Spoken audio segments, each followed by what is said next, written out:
Hello everyone, ಎಲ್ಲರಿಗೂ ನಮಸ್ತೆ. Welcome to all my dear student and my dear friends. Hey kiddos, welcome to my channel and my channel's name is Navin's class. So in this class, we are going to discuss that is a ICSE class 9 computer application with BlueJ and that is a chapter 1 part 1 introduction to object oriented programming concept and the part 2 is introduction to Java which we are going to discuss in the next class. So before moving to a chapter 1, so I want to say thanks from the bottom of my heart so for subscribing as well as supporting my channel. So again we will move to this concept. From the part 1 we are going to learn computer language and its types and principles of object oriented programming which is important. And from the part 1 introduction to object oriented programming concept. So language is a medium of a communication we will say.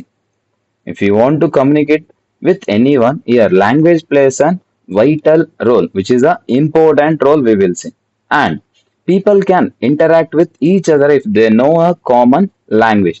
So ಯಾವ ಒಬ್ಬ ವ್ಯಕ್ತಿ ಏನಪ್ಪಾ ಅಂತಂದ್ರೆ ಪರಸ್ಪರವಾಗಿ common language ಗೊತ್ತಿತ್ತಪ್ಪ ಅಂದ್ರೆ they can talk with each other otherwise if ನಾನೇನಾದ್ರು China ಭಾಷೆ ಅಥವಾ ಬೇರೆ ಭಾಷೆ ಮಾತಾಡಿದ್ರೆ ಸೊ ಅವನಿಗೆ ಅರ್ಥ ಆಗಲ್ಲ ಮತ್ತು ಅವ್ನು ನಾ ಏನ್ ಹೇಳ್ದೆ ಅಂತಾನು ತಿಳಿಯಂಗಿಲ್ಲ ಸೊ ಈ cannot talk back so that's why here common language is important and similarly a user can interact with a computer. So ಅದೇ ರೀತಿ ಯೂಸರ್ ಅಂತ ಅಂದ್ರ ಯಾವ ಒಬ್ಬ ವ್ಯಕ್ತಿ ಕಂಪ್ಯೂಟರ್ ನ ಯೂಸ್ ಮಾಡ್ತಾನ ಸೊ ಅವನ್ಗೆ ನಾವೇನಂದ್ರೆ ಯೂಸರ್ ಅಂತ ಕರಿತೀವಿ. ಸೊ ಆ ಯೂಸರ್ ಏನಪ್ಪಾ ಅಂದ್ರೆ ಕಂಪ್ಯೂಟರ್ ಜೊತೆ ಕೂಡ ಕಮ್ಯುನಿಕೇಟ್ ಮಾಡ್ಬೋದು. ಸೊ ಅದು ಯಾವಾಗ ಅಂತ ಅಂದ್ರೆ ಈ knows a computer language. So that's why here we are learning that is a computer language. So here you can see computer languages are mainly divided into two types, low level language and high level language. Low level languages are two types, machine language and assembly language. High level language two types, procedure oriented as well as object oriented. And the first type of computer language that is a low level language. So in a low level languages, the instructions which are nothing but the set of data what we are given, it is directly understood by the computer. It is directly understood by the computer. It doesn't require of any translator or any conversion. And here we are going to give the instruction. It will be in a form of cryptic we will say. So ನಾವು ಈ low level language ನ ಕೊಡ್ತಿರ್ದಾಗ instruction ಏನಪ್ಪಾ ಅಂದ್ರೆ cryptic form ಅಂತ ಕರಿತೀವಿ. Cryptic ಅಂತ ಅಂದ್ರೆ ರಹಸ್ಯ. ಸೊ ಇದು ಏನಪ್ಪಾ ಅಂತಂದ್ರ ಯೂಸರ್ ಅದು ಅವನಿಗೆ ಏನಪ್ಪಾ ಅಂದ್ರ ಜಲ್ದಿನೇ ಅರ್ಥ ಆಗಂಗಿಲ್ಲ. But year in a previous days that is used by only by the expertised people only by the expertised people and low level languages is divided into that is a two types that is machine language and assembly language. So the first type of machine language is that is a here in a machine language the instructions are given in a form of binary digits which we will call it as a bits means only two possible values either 0 or either 1. So machine language ನಾವು use ಮಾಡ್ತಾ ಇಂತ instructions ಏನಪ್ಪಾ ಅಂದ್ರೆ binary digits ಅಂತ ಕರಿತೀವಿ. So binary means that is a two. So ಇಲ್ಲಿ two possible values ಯಾವ ಅಂತಂದ್ರೆ 0 ಅಂಡ್ 1. ಸೊ 0 ಏನ್ ಇಂಡಿಕೇಟ್ ಮಾಡುತ್ತೆ ಅಂತಂದ್ರೆ of. For example bulb off ಇದೆ ಅಂತಂದ್ರೆ ಅದ್ರ ವ್ಯಾಲ್ಯೂ 0. ಬಲ್ಬ್ ಆನ್ ಇದೆ ಅಂತಂದ್ರೆ ಅದ್ರ value 1. So in this way we are going to use and so this form of instruction which is nothing but the binary form of instructions ನ ನಾವೇನಂತಾರೆ machine code ಅಥವಾ object code ಅಂತ ಕರಿತೀವಿ. And machine code is directly understood by the computer without any translator or conversion. So computer ಏನಪ್ಪಾ ಅಂತಂದ್ರೆ machine code ನ direct ಆಗೇನೆ ಅರ್ಥ ಮಾಡ್ಕೊಂತೆ. ಯಾವ್ದಕ್ಕೋಸ್ಕರ ಅಂತಂದ್ರೆ ಸೊ ನಾವಿಲ್ಲಿ ಯೂಸ್ ಮಾಡೋ ಲ್ಯಾಂಗ್ವೇಜ್ ಯಾವ್ದು ಅಥವಾ ಇನ್ಸ್ಟ್ರಕ್ಷನ್ಸ್ ಅಂತಂದ್ರೆ zeros and ones. So that's why it is going to understand directly.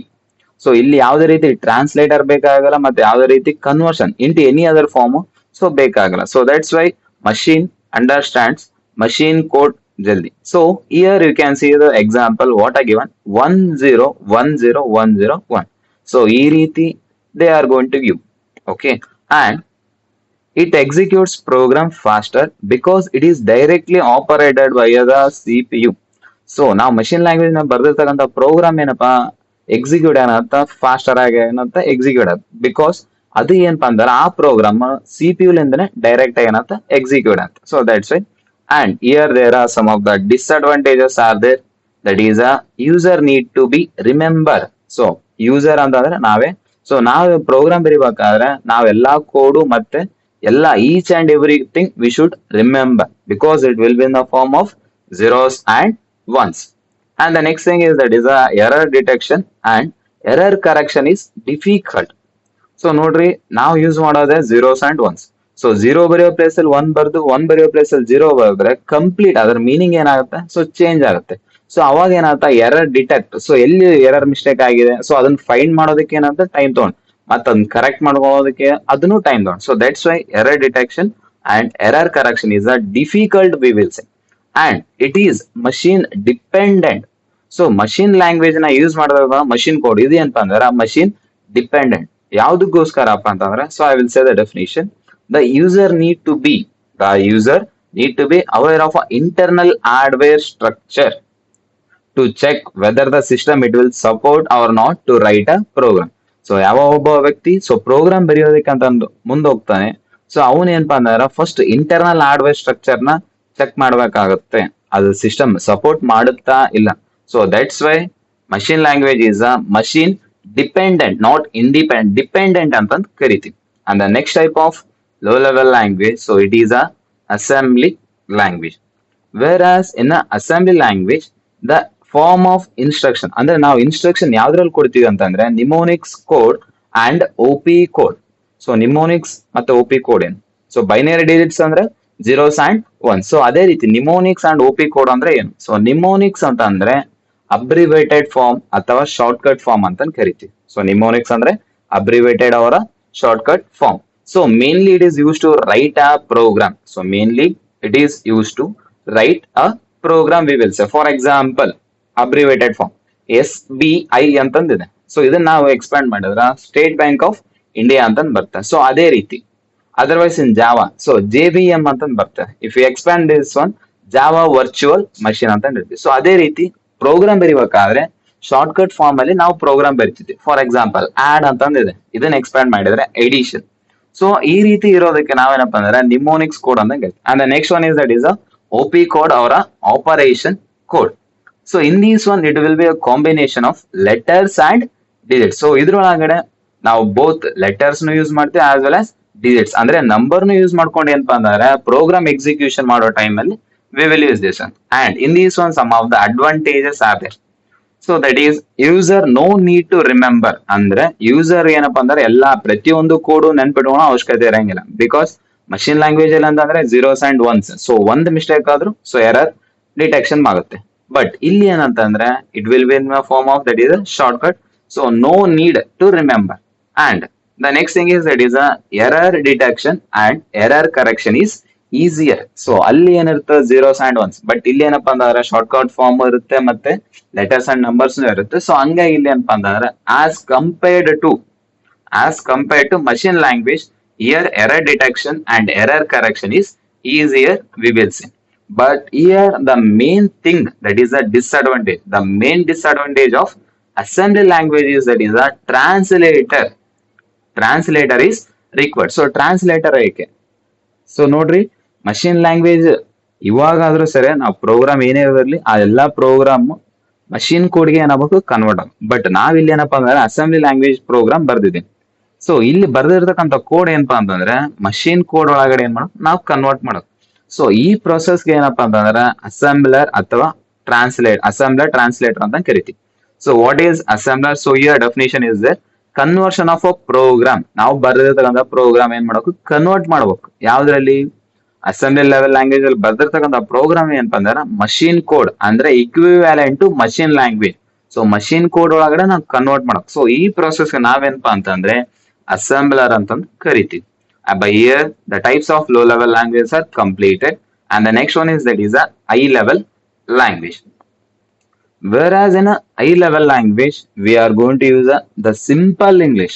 Right now what we are using, the simple English we will use, as well as some of the operators and numbers, as well as some of the special characters also we will use. And low level language ಒಳಗೆ ಏನ್ use ಮಾಡ್ತಿದ್ವಿ, cryptic, ಅದು ಯಾರಿಗೂ ಅರ್ಥ ಆಗ್ತಿದೆ. But ಇಲ್ಲಿ ಏನ್ use ಮಾಡ್ತಿದೀವಿ, ಸೊ ಸಿಂಪಲ್ ಇಂಗ್ಲಿಷ್ ಮತ್ತೆ ಆಪರೇಟರ್ಸ್ ಅಂದ್ರೆ ಬೇರೆ ಏನಲ್ಲ, ಸೊ ಅಡಿಷನ್, ಸಬ್ಟ್ರಾಕ್ಷನ್ ಇವೆಲ್ಲ ಯೂಸ್ ಮಾಡ್ತೀವಿ. ಅದೇ ರೀತಿ ನಂಬರ್ಸ್ ಯೂಸ್ ಮಾಡ್ತೀವಿ, ಮತ್ತೆ ಅದೇ ರೀತಿ some of the special character. Low level low level language ಅಲ್ಲಿ ಯೂಸ್ ಮಾಡಿರ್ತಕ್ಕಂಥ ಇನ್ಸ್ಟ್ರಕ್ಷನ್ಸ್ ಏನಪ್ಪಾ ಅಂತಂದ್ರೆ ಕಂಪ್ಯೂಟರ್ ಏನಾದ್ರೆ ಡೈರೆಕ್ಟ್ ಅಂಡರ್ಸ್ಟ್ಯಾಂಡ್ ಆಗ್ತದೆ, ಬಟ್ ಯೂಸರ್ಗೆ ಏನಂದ್ರೆ ಅರ್ಥ ಆಗ್ತಿರ್ಲಿಲ್ಲ. ಬಟ್ ಇಲ್ಲಿ ಹೈ ಲೆವೆಲ್ ಲ್ಯಾಂಗ್ವೇಜ್ ಅಲ್ಲಿ ನಾವು ಬರೆದಿರ್ತಕ್ಕಂಥ ಕೋಡ್ ಏನಪ್ಪಾ ಅಂತಂದ್ರೆ ಯೂಸರ್ ಅಂದ್ರೆ ನಮಗೆ ಈಸಿ ಆಗಿ ಏನಾಗುತ್ತೆ, ಅರ್ಥ ಆಗುತ್ತೆ. So that's Y instructions R directly understood by the user. And the next point, some of the advantages are which is similar to the assembly language. So assembly language ಅಲ್ಲಿ ಏನ್ advantage? So same. So no need to remember each and every code. Error detection and error correction is easier. Error detection and error correction is easier. So ನೋಡಿ, so ನಾವು high level language program ಯಾವುದೇ ಬರೀಲಿ, so ಏನಾದ್ರು error ಇತ್ತು, so ಈ line ಅಲ್ಲಿ error ಇದೆ, so ಇದು expected ಅಂತಂದು ಏನ್ ಮಾಡುತ್ತೆ, it will show. So that's why error detection and error correction is easier. And the third point, it is machine independent, not a dependent. Dependent ಅಂದ್ರೆ check ಮಾಡ್ಬೇಕಿತ್ತು, internal hardware structure support ಮಾಡುತ್ತಾ ಮಾಡಲ್ಲ. But ಇಲ್ಲಿ ಅಂತ ಅಂದ್ರೆ machine independent, ನಾವು check ಮಾಡೋ ಅವಶ್ಯಕತೆ ಇಲ್ಲ. So that's why it is a machine independent. But again some of the disadvantages will be there, same as in assembly language. So there also translator ಏನಾಯ್ತು ಬೇಕಾಗಿತ್ತು. ಸೊ ಅದೇ ರೀತಿ ಏನಪ್ಪಾ ಇಲ್ಲಿ ಕೂಡ ಟ್ರಾನ್ಸ್ಲೇಟರ್ ಬೇಕು. ಸೊ ಟ್ರಾನ್ಸ್ಲೇಟರ್ ಇಲ್ಲಿ ಇನ್ನೊಂದ್ ಹೆಸರು ಏನಪ್ಪಾ ಅಂತಂದ್ರೆ ಲ್ಯಾಂಗ್ವೇಜ್ ಪ್ರೊಸೆಸರ್ ಅಂತ ನಾವು ಕರಿತೀವಿ. So language processor is required. So ಎಷ್ಟಪ್ಪ ಅಂದ್ರ, ಸೊ ಎರಡು. ಸೊ ಅಸೆಂಬ್ಲಿ ಲ್ಯಾಂಗ್ವೇಜ್ ಒಳಗಡೆ ಒಂದೇ, ಅದು ಏನಪ್ಪಾ ಅಸೆಂಬ್ಲಿ ಬರ್ದಿರ್ತಕ್ಕಂಥ ಪ್ರೋಗ್ರಾಮ್ ಅಸೆಂಬ್ಲಿ ಲ್ಯಾಂಗ್ವೇಜ್ ಅಲ್ಲಿ ಇದ್ದಿದ್ದು ಮಷಿನ್ ಲ್ಯಾಂಗ್ವೇಜ್ ನ ಕನ್ವರ್ಟ್ ಮಾಡೋದಕ್ಕೆ ಅಸೆಂಬ್ಲಿ ಅದನ್ನ ಕಲ್ತು. ಬಟ್ ಇಲ್ಲಿ ಏನಪ್ಪಾ ಅಂತಂದ್ರೆ ಎರಡು ಟ್ರಾನ್ಸ್ಲೇಟರ್ಸ್ ಯೂಸ್ ಮಾಡ್ತೀವಿ, ಒಂದು ಕಂಪೈಲರ್, ಇನ್ನ ಒಂದು ಇಂಟರ್ಪ್ರಿಟರ್. ದೆನ್ ಕಂಪೈಲರ್ ಇಂಟರ್ಪ್ರಿಟರ್ ಅಂತಂದ್ರೆ, ಸೊ ಕಂಪೈಲರ್ ಇದು ಒಂದು ಸಾಫ್ಟ್ವೇರ್. ಇದು ಏನ್ ಮಾಡುತ್ತಪ್ಪ ಅಂದ್ರೆ ನಾವು ಬರ್ದಿರ್ತಕ್ಕಂಥ ಪ್ರೋಗ್ರಾಮ್, ಸೊ ಪ್ರೋಗ್ರಾಮ್ ನಾವೇನ್ ಕರಿತೀವಪ್ಪ ಅಂದ್ರೆ ಸೋರ್ಸ್ ಕೋಡ್ ಅಂತಾನು ಕರಿತೀವಿ. It is a software which it will accept the whole program at once. So compiler ಕೆಲಸ ಏನಪ್ಪ ಅಂದ್ರೆ ನಾವು ಬರೋದ್ರಿಂದ ಕಂಪ್ಲೀಟ್ ಪ್ರೋಗ್ರಾಮ್ ಒಂದೇ ಸರಿ ಆಕ್ಸೆಪ್ಟ್ ಮಾಡ್ಕೊಂಡು ಅದು ಏನ್ ಮಾಡತ್ತಪ್ಪ ಅಂತಂದ್ರೆ ನಾವು ಬರೆದಿರ್ತಕ್ಕಂಥ ಹೈ ಲೆವೆಲ್ ಲ್ಯಾಂಗ್ವೇಜ್ ಪ್ರೋಗ್ರಾಮ್ ಏನಪ್ಪಾ ಅಂದ್ರೆ ಮಷಿನ್ ಲ್ಯಾಂಗ್ವೇಜ್ ಏನ್ ಮಾಡುತ್ತೆ, ಕನ್ವರ್ಟ್ ಮಾಡುತ್ತೆ ಎಟ್ ಒನ್ಸ್. ನಾವು ಬರೋದ್ರಿಂದ ಪ್ರೋಗ್ರಾಮ್ ಎಲ್ಲಾವುದು ಒಂದೇ ಸರಿ ಆಕ್ಸೆಪ್ಟ್ ಮಾಡ್ಕೊಂಡು ಮಷಿನ್ ಲ್ಯಾಂಗ್ವೇಜ್ ಕನ್ವರ್ಟ್ ಮಾಡುತ್ತೆ. Then why we are required of interpreter. So interpreter ಕೆಲಸ ಏನಪ್ಪಾ ಅಂತಂದ್ರ, ಸೊ ಇದನ್ನು ಸಾಫ್ಟ್ವೇರ್, ಬಟ್ ಇದು ಏನ್ ಆಕ್ಸೆಪ್ಟ್ ಮಾಡ್ಕೊಂತಪ್ಪ ಅಂತಂದ್ರೆ line by line or statement by statement. So line by line ಅವರ ಸ್ಟೇಟ್ಮೆಂಟ್ ಬೈ ಸ್ಟೇಟ್ಮೆಂಟ್ ಆಕ್ಸೆಪ್ಟ್ ಮಾಡ್ಕೊಂಡು ನಾವು ಬರೆದಿರ್ತಕ್ಕಂಥ ಹೈ ಲೆವೆಲ್ ಲ್ಯಾಂಗ್ವೇಜ್ ಪ್ರೋಗ್ರಾಮ್ ಏನಪ್ಪಾ ಅಂತಂದ್ರೆ ಮಷಿನ್ ಲ್ಯಾಂಗ್ವೇಜ್ ಏನ್ ಮಾಡುತ್ತೆ, ಕನ್ವರ್ಟ್ ಮಾಡುತ್ತೆ. ಸೊ ನೀವು ಅನ್ಸ್ಬೋದು, ಸೊ ಕಂಪೈಲರ್ ಇಂಟರ್ಪ್ರಿಟರ್ ಎದಕ್ ಬೇಕು ಸರ್, ಒಂದೇ ಸಾಕಲ್ಲ ಅಂತ. ಬಟ್ ಇಲ್ಲಿ ಏನಪ್ಪಾ ಅಂದ್ರೆ ಎರಡು ಬೇಕಾಗ್ತವೆ. ಸೊ ಕಂಪೈಲರ್ ಕೆಲಸ ಏನಪ್ಪಾ ಅಂದ್ರೆ ನಮ್ ಪ್ರೋಗ್ರಾಮ್ ನಾಗ ಇರ್ತಕ್ಕಂಥ ಎಲ್ಲಾ ಎರರ್ಸ್ ಏನ್ ಮಾಡುತ್ತೆ ಒಂದೇ ಸತಿ ಏನ್ ಮಾಡುತ್ತೆ, ಶೋ ಮಾಡುತ್ತೆ. ಬಟ್ ಇಂಟರ್ಪ್ರಿಟರ್ ಒಂದ್ ಲೈನ್ ಎರರ್ ಇತ್ತು, ಸೊ ನೆಕ್ಸ್ಟ್ ಲೈನ್ ಏನಪ್ಪಾ ಅಂತಂದ್ರೆ ಅದು ಮೂವ್ ಆಗಲ್ಲ, ಆ ಎರರ್ ಸಾಲ್ವ್ ಆಗೋವರೆಗೂ. So that is the difference between compiler and interpreter V will C. And the next one is that is the type of high level language which is procedure oriented programming. So procedure oriented programming ಅಂದ್ರೆ ಇಲ್ಲಿ importance ಏನಪ್ಪಾ ಅಂತಂದ್ರೆ functions ಅಥವಾ procedure ಏನೈತಿ ನಾವು ಕೊಡ್ತೀವಿ, rather than data values which is nothing but, so I will say the definition first. The emphasis which is nothing but importance is given to a functions or a procedure rather than a data value. So ನಾವು ನಮ್ಮ program ನ use ಮಾಡಿರ್ತಕ್ಕಂಥ data variables ಗೆ importance ಕೊಡಂಗಿಲ್ಲ procedure oriented ಒಳಗಡೆ. But importance ಕೊಡೋದು ಯಾವ್ದಕ್ಕೆ ಅಂತಂದ್ರೆ functions. So that's why it is called as a procedure oriented programming. And here problems are divided into different models. So those are called as a functions. So ನಾವು ಬರೆದಿರ್ತಕ್ಕಂಥ complete ಒಂದು program ಏನಪ್ಪ ಅಂದ್ರೆ ನಾವು divided ಮಾಡಿ ಅಂದ್ರೆ different models divide ಮಾಡ್ತೀವಿ. So ಆ divide ಮಾಡಿರ್ತಕ್ಕಂಥದ್ದು ಏನಪ್ಪಾ ಅಂದ್ರೆ ಫಂಕ್ಷನ್ಸ್ ಅಂತ ನಾವೇನ್ ಮಾಡ್ತೀವಿ ಕರಿತೀವಿ. ಅಂಡ್ ದ ಫಂಕ್ಷನ್ಸ್ ಅಂದ್ರೆ ನಾವು ಯೂಸ್ ಮಾಡಿರೋ ಫಂಕ್ಷನ್ಸ್ ಅವು ಏನಪ್ಪಾ ಅಂದ್ರೆ ಗ್ಲೋಬಲ್ ಡಾಟಾ ಏನ್ ಮಾಡುತ್ತೆ, ಈಸಿಲಿ ಏನ್ ಮಾಡುತ್ತೆ, ಶೇರ್ ಮಾಡುತ್ತೆ. So then what is global data? So which is nothing but ನಾವು ನಮ್ಮ ಪ್ರೋಗ್ರಾಮ್ ನ ಬರೆದಿರ್ತಕ್ಕಂಥ ವೇರಿಯೇಬಲ್ಸ್. ಆ ವೇರಿಯೇಬಲ್ಸ್ ಎಲ್ಲಿ ಅಂತಂದ್ರೆ ಫಂಕ್ಷನ್ಸ್ಗೂ ಮುಂಚಿತವಾಗಿ outside the function, a variable that is specified outside the function or the block of the code is known as a global variable. Function ಒಳಗಡೆ use ಮಾಡಿದ್ರೆ ಅವಕ್ಕೆ ನಾವು ಏನ್ ಕೇಳ್ತೀವಿ, ಲೋಕಲ್ ವೇರಿಯೇಬಲ್. ಅದೇ ಫಂಕ್ಷನ್ ಹೊರಗಡೆ ನಾವೇನೋ ವೇರಿಯೇಬಲ್ ಡಿಕ್ಲೇರ್ ಮಾಡಿದ್ರೆ ಅವಕ್ಕೆ ನಾವೇನಂದ್ರೆ ಗ್ಲೋಬಲ್ ವೇರಿಯೇಬಲ್ಸ್ ಅಂತ ಕರಿತೀವಿ. And here you can see the data moves freely from function to function. So ಇಲ್ಲಿ ನೀವು ನೋಡಬಹುದು ಎಕ್ಸಾಂಪಲ್ ಇದೆ. So global data, so 3 global data and 4 functions are there. ಒಂದು ಫಂಕ್ಷನ್, ಸೊ ಒಂದು ಗ್ಲೋಬಲ್ ಡಾಟಾ ಏನಪ್ಪಾ ಅಂತಂದ್ರೆ 2-3 ಫಂಕ್ಷನ್ ಕಡೆ ಏನಾಗುತ್ತೆ, ಈಸಿಲಿ ಏನಾಗ್ತದೆ ಫ್ಲೋ ಆಗ್ತಿದೆ. ಸೊ ಅದೇ ರೀತಿ ಫಂಕ್ಷನ್ ಕೂಡ ಏನಪ್ಪಾ ಅಂದ್ರೆ ಗ್ಲೋಬಲ್ ಡೇಟಾ ಏನ್ ಮಾಡುತ್ತೆ, ಈಸಿ ಏನ್ ಮಾಡುತ್ತೆ ಆಕ್ಸೆಪ್ಟ್ ಮಾಡ್ಕೊಂಡು. ಸೊ ಇದ್ರೊಳಗಡೆ ಏನಪ್ಪಾ ಅಂತಂದ್ರೆ ಡೇಟಾ ವ್ಯಾಲ್ಯೂಸ್ ಏನಪ್ಪಾ ಅಂತಂದ್ರೆ ಸೆಕ್ಯೂರಿಟಿ ಅಂದ್ರೆ ಸೆಕ್ಯೂರ್ಡ್ ಇರಂಗಿಲ್ಲ. So that is the point they are telling, that is no restriction on data values and even the data values move easily from one function to another function. ಒಂದ್ function ಇಂದ ಇನ್ನೊಂದು function ಏನಪ್ಪಾ ಅಂತಂದ್ರೆ global datas ಏನಾಗುತ್ತೆ, so freely ಏನಾಗುತ್ತಾ move ಆಗ್ತಾನೆ ಹೋಗುತ್ತೆ. And some of the examples are, that is a basic, COBOL, Fortran, SL1, C, etc. So here basic it has repeated 2 times. And so remember, they may ask you a question about, so which of the following is not a procedure oriented, or which of the following is a procedure oriented. So ಅವ್ರು ಏನಪ್ಪಾ ಅಂದ್ರೆ ನೀವು 1 marks or 2 marks ಕೇಳ್ಬೋದು. So ಕೊಟ್ಟಿರ್ತಕ್ಕಂಥ ಯಾವ procedure oriented ಅಲ್ಲ, ಯಾವ procedure oriented. So ಈ ರೀತಿ ಎಕ್ಸಾಂಪಲ್ಸ್ ಕೂಡ ವರ್ಕ್ ಆಗುತ್ತೆ. And while moving to the next one, that is a object oriented programming. So procedure oriented ಒಳಗಡೆ ನಾವು ಇಂಪಾರ್ಟೆನ್ಸ್ ಯಾವ್ದು ಕೊಡ್ತಿದೀವಪ್ಪ ಅಂತಂದ್ರೆ function. But object oriented programming ಒಳಗಡೆ ನಾವು ಇಂಪಾರ್ಟೆನ್ಸ್ ಕೊಡೋದು ಯಾವ್ದಕ್ಕ ಅಂತ ಅಂದ್ರೆ ಅದು ಡೇಟಾ ವ್ಯಾಲ್ಯೂಸ್. ಸೊ ಫಂಕ್ಷನ್ಸ್ಗಲ್ಲ, ಡೇಟಾ ವ್ಯಾಲ್ಯೂಸ್ಗೆ. ಸೊ ಇಲ್ಲಿ ಏನಪ್ಪಾ ಅಂದ್ರೆ ಆಬ್ಜೆಕ್ಟ್ ಓರಿಯೆಂಟೆಡ್ ಕಾನ್ಸೆಪ್ಟ್ ಒಳಗಡೆ ಸೊ ಡೇಟಾ ವ್ಯಾಲ್ಯೂಸ್ ಅನ್ನೋದು ಏನಿರುತ್ತೆ, ಸೆಕ್ಯೂರ್ಡ್ ಇರುತ್ತೆ. ಸೊ ಡೇಟಾ ವ್ಯಾಲ್ಯೂಸ್ ಏನಿರುತ್ತೆ, ಸೆಕ್ಯೂರ್ಡ್ ಇರುತ್ತೆ. ಅಂಡ್ ಅವು ಏನಪ್ಪಾ ಅಂತಂದ್ರೆ ಸೊ ರಿಸ್ಟ್ರಿಕ್ಟ್ ಆಗಿ ಏನಾಗುತ್ತೆ, ಯೂಸ್ ಆಗಿರುತ್ತೆ. So here you can see the example. So here there are 3 objects. So object A, object B, and object C. So you can think what is object. So object we will call it as a real world entity. Object is a real world entity. That one we will discuss in next class. But here, so there are 3 objects. So data you can see. So object A, object B, object C. Object A ಅಲ್ಲಿ use ಮಾಡಿರೋ ಒಂದು data ಏನಪ್ಪಾ ಬರೀ ಒಂದು function ಅಷ್ಟೇ ಏನಾಗುತ್ತೆ ಸಂಬಂಧ ಪಡುತ್ತೆ. So object ಏನ ಯೂಸ್ ಮಾಡಿರೋ ಒಂದು ಡೇಟಾ ಏನಪ್ಪಾ ಅಂದ್ರೆ ಆಬ್ಜೆಕ್ಟ್ ಸಿ ಮತ್ತು ಆಬ್ಜೆಕ್ಟ್ ಬಿ ಏನಪ್ಪಾ ಅಂತಂದ್ರೆ ಸಂಬಂಧ ಪಡಂಗಿಲ್ಲ. ಸೊ ಇದ್ರಲಿಂದ ಏನಪ್ಪಾ ಅಂತಂದ್ರೆ ಡೇಟಾ ವ್ಯಾಲ್ಯೂಸ್ ಸೆಕ್ಯೂರ್ಡ್ ಅಂತ ಕರಿತೀವಿ. ಅಂಡ್ ಅಂಡ್ ಇಲ್ಲಿ ಇನ್ನೊಂದು ಫ್ಯೂಚರ್ ಇದೆ, ಅದು ಏನಪ್ಪಾ ಅಂದ್ರೆ ಫಂಕ್ಷನ್, ಒಂದ್ ಫಂಕ್ಷನ್ ಇಂದ ಏನಪ್ಪಾ ಇನ್ನೊಂದು ಫಂಕ್ಷನ್ ದೇ ಕ್ಯಾನ್ ಇಂಟರಾಕ್ಟ್ ಅಂದ್ರೆ they can communicate with each other. ಇಲ್ಲಿ ಯಾವ ಫೀಚರ್ ಬರುತ್ತೆಪ್ಪ ಅಂತಂದ್ರೆ that is a message passing ಅಂತ ಬರುತ್ತೆ. ಮೆಸೇಜ್ ಪಾಸಿಂಗ್, ಒಂದ್ ಫಂಕ್ಷನ್ ಇನ್ನೊಂದು ಫಂಕ್ಷನ್ ಏನಪ್ಪಾ ಕಾಂಟ್ಯಾಕ್ಟ್ ಮಾಡಬಹುದು ಅಥವಾ ಕಮ್ಯುನಿಕೇಟ್ ಮಾಡಬಹುದು. ಸೊ ಆ ಕಮ್ಯುನಿಕೇಟ್ ಮಾಡೋ ಪ್ರೊಸೆಸ್ ನಾವೇನಪ್ಪಾ ಅಂದ್ರೆ ಮೆಸೇಜ್ ಪಾಸಿಂಗ್ ಅಂತಾನು ಕರಿತೀವಿ. And here error detection and error correction becomes easier, as you already know, and coding complex programs can be done easily. So if you want to write a bigger programs, it can be done easily by using the some of the next concept you are going to learn, that is a principle of a OOPS. And the main thing, that is a examples, so that is a Java. So that's why we will call Java is a high level language. C++, Smalltalk, Python, as well as etc. So this is about object oriented programming. And don't forget about the examples. So those are the very important thing.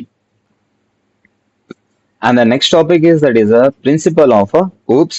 So by year only it has taken nearly 18 minutes and 30 seconds it will be go. So that's why we will discuss the principle of OOPS in the next class. So already the notes has been completed. So that one I will share.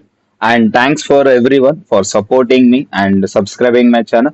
So keep supporting as well as subscribe the channel. And if you like the content, you can like as well as share to your friends. So that's it. And don't forget to hit the subscribe button. So thank you all for watching.